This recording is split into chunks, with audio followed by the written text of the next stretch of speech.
Friends, those of you who know me know that I have significant hearing problems. Hearing aids work great when I'm just talking with one person in a quiet room. But if I'm in a room where there are many people talking at the same time, all those background voices are amplified, making it nearly impossible for me to focus on the voice of the person with whom I'm trying to have a conversation.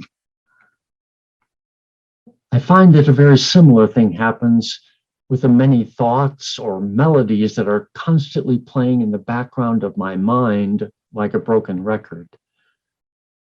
This background mind noise makes it hard to give my complete attention to whatever it is I'm trying to do or to the conversation I am trying to have. This background mind noise also makes it hard for me to be fully present to God when I am praying, or when I am outside in nature, where God's presence is all around me, in the trees and sky and flowers and fragrances. Now let me ask you to pause for a moment, if you will, and see if you can't perceive a bit of that background soundtrack playing at the back of your own mind.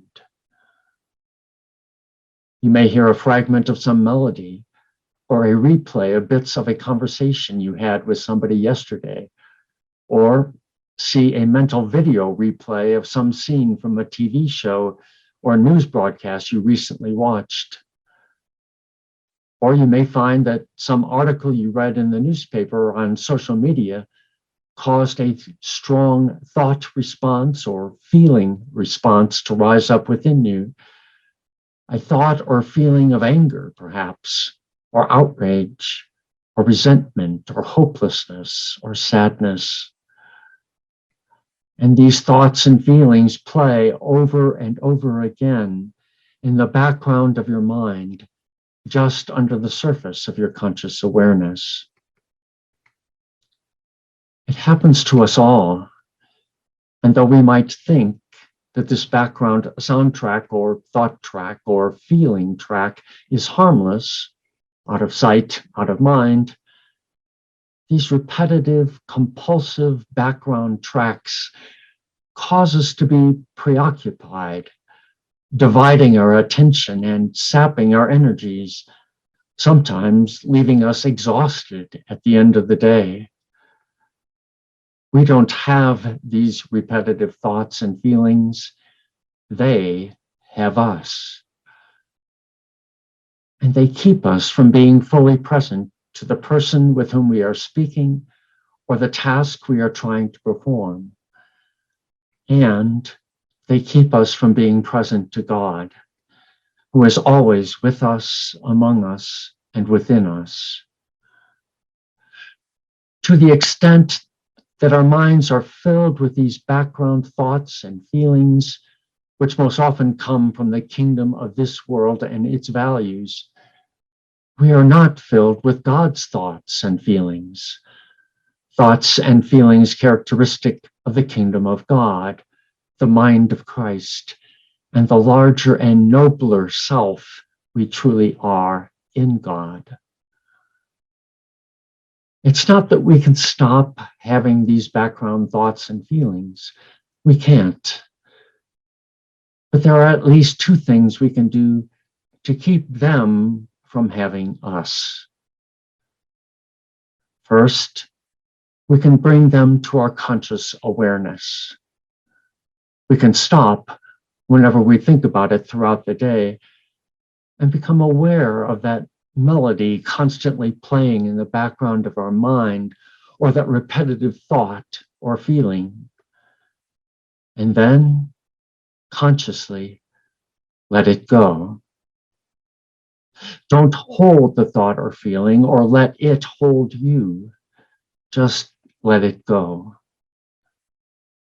You can also intentionally, perhaps as a Lenten discipline, set aside a few minutes each day to go to a quiet place, sit comfortably, close your eyes, and whenever a thought or feeling arises, let it go. Over time, you will find that this helps you become more present to God, who is always present to us. This is the essence of centering prayer, plain and simple. We can't stop thoughts and feelings from bubbling up, but we don't have to hold them. We don't have to think the thought or feel the feeling. We can let it go. It is actually very freeing not having these thoughts constantly yell at us, think me, or these feelings scream at us, feel me.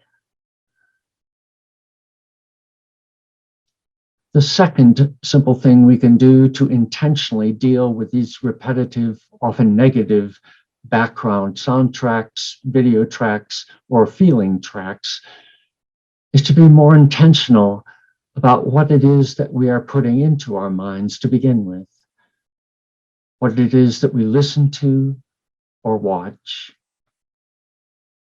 Are we constantly listening to, reading, or watching angry or divisive or hateful voices on the news or on social media? Are we watching TV shows or reading books that implicitly or explicitly glorify or turn a blind eye to violence or anger or hatred or divisiveness or unforgiveness? If we can stop putting those thoughts and images and feelings into our minds to begin with, they are not going to become part of the repetitive background tracks of our minds. As St. Paul wrote to the Philippians, fill your minds with those things that are good and that deserve praise, things that are true, noble, right, pure, lovely, and honorable. And the God who gives us peace will be with you.